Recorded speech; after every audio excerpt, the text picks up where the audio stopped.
Assalamualaikum warahmatullahi wabarakatuh. Perkenalkan, nama saya Hanum Dwi Septiani dengan NIM 2328311 dari Prodi D3 Manajemen Informatika Universitas Teknologi Digital. Pada kesempatan kali ini, saya akan menjelaskan tentang materi penghalang mengenal Allah dari penyakit syahwat dan dosa. Manusia sebagai makhluk hidup yang diciptakan oleh Allah Subhanahu wa Ta'ala memiliki tujuan utama dalam hidupnya, yaitu untuk mengenal dan beribadah kepada Allah. Namun, dalam perjalanan hidupnya, banyak hal yang dapat menghalangi manusia untuk mencapai tujuan tersebut. Salah satunya adalah penyakit syahwat dan dosa. Kedua hal ini bisa menutupi hati manusia dari cahaya hidayah Allah, sehingga manusia merasa jauh darinya. Apa sih itu syahwat? Syahwat atau nafsu adalah dorongan atau keinginan yang muncul dalam diri manusia yang dapat mengarah pada tindakan-tindakan yang tidak sesuai dengan ajaran agama, seperti keinginan terhadap kekayaan, kenikmatan dunia, hawa nafsu, makanan, dan hal-hal yang lain yang bersifat duniawi. Syahwat ini terkadang membawa manusia pada kecenderungan untuk melakukan dosa. Syahwat bisa menjerumuskan manusia pada perbuatan yang menyimpang seperti berzina, mabuk, dan sebagainya. Nafsu ini bisa menjadi penghalang utama untuk mendekatkan diri kepada Allah, karena hati yang diselimuti oleh keinginan-keinginan duniawi itu akan sulit merasakan kehadiran dan kebesaran Allah. Yang kedua, dosa. Apa sih itu dosa? Dosa adalah setiap perbuatan yang melanggar perintah Allah. Dosa dapat berupa dosa besar maupun dosa kecil. Dosa juga bisa menjadi penghalang seseorang untuk merasakan kedekatannya dengan Allah. Karena dosa menyebabkan hati merasa keras dan tertutup dari hidayahnya. Dosa memiliki dampak buruk pada kondisi spiritual seseorang, sehingga menyebabkan hati menjadi gelap dan jauh dari Allah. Dosa juga mengarah pada kelalaian dan dalam menjalankan ibadah, sehingga seseorang semakin jauh dari Allah. Apa sih dampak yang disebabkan dari penyakit syahwat dan dosa ini? Yang pertama adalah menutup hati dari petunjuk Allah. Syahwat yang berlebihan dan kecanduan pada dosa akan menutup pintu hati seseorang dari petunjuk Allah. Hati yang dipenuhi oleh kecenderungan atau mengejar kenikmatan duniawi tidak mampu merasakan kedamaian dalam mendekatkan diri kepada Allah. Allah berfirman dalam Al-Quran, yang artinya, sungguh pada hati mereka ada penebalan, sehingga mereka tidak mengerti Al-Quran. Quran Surat Al-Baqarah ayat 88. Yang kedua, mencegah keberkahan hidup.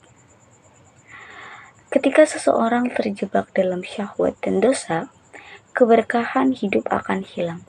Seseorang akan terus merasa gelisah, cemas, tidak puas meskipun memiliki segala yang diinginkan di dunia.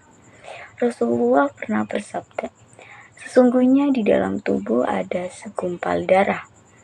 Jika ia baik, maka baiklah seluruh tubuh. Maka jika ia rusak, maka rusaklah seluruh tubuh. Ingatlah, segumpal darah itu adalah hati. Hadis riwayat Bukhari. Ketika hati ternodai dengan dosa dan syahwat, keberkahan dari Allah itu akan jauh dari dirinya sendiri.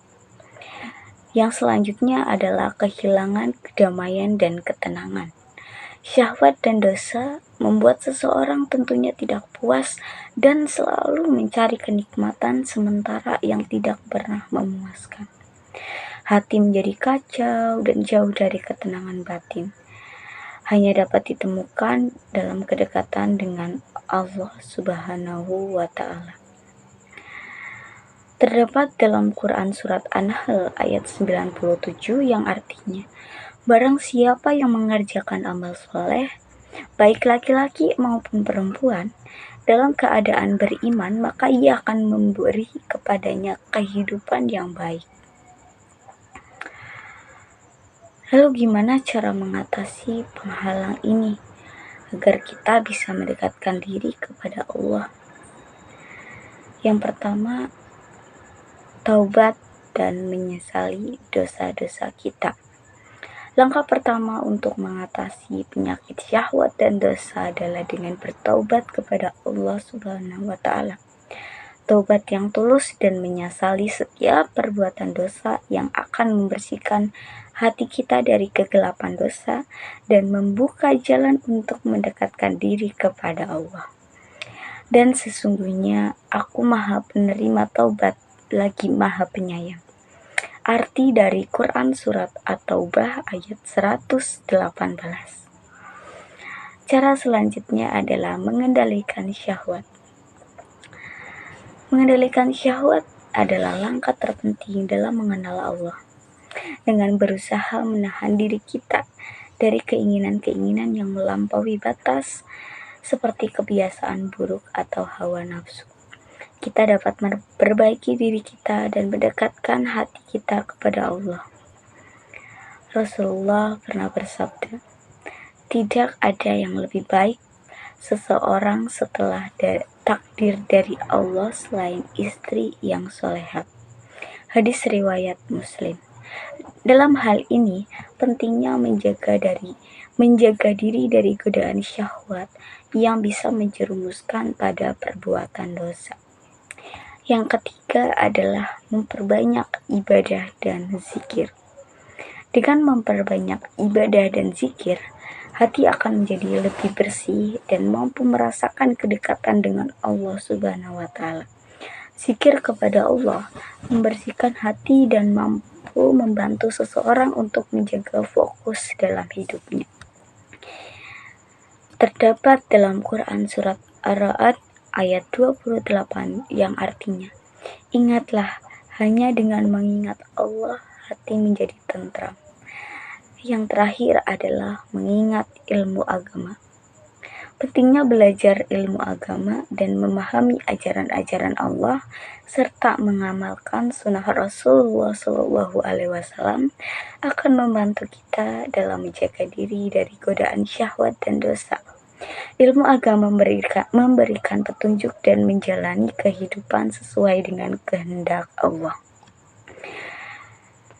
Jadi seperti itu materi yang dapat saya sampaikan. Kesimpulan yang dapat saya ambil dari materi ini adalah syahwat dan dosa adalah dua penghalang utama yang dapat menghalangi seseorang mengenal Allah secara mendalam. Kedua hal ini sangat bisa menutupi hati dari petunjuk cahaya dan hidayah Allah, sehingga seseorang bisa merasa jauh dari Allah. Oleh karena itu, penting bagi setiap individu untuk menjaga dirinya dari penyakit syahwat dan dosa dengan bertaubat, mengendalikan nafsu, serta memperbanyak ibadah dan ilmu agama. Dengan cara ini, kita dapat merasakan kedamaian dan kedekatan dengan Allah dalam hidup ini. Semoga kita semua tidak termasuk orang-orang yang jauh dari Allah, tapi termasuk orang-orang yang bisa merasakan kedekatan dengan Allah Subhanahu wa Ta'ala. Cukup sekian dari saya. Billahi taufik wal hidayah. Wassalamualaikum warahmatullahi wabarakatuh.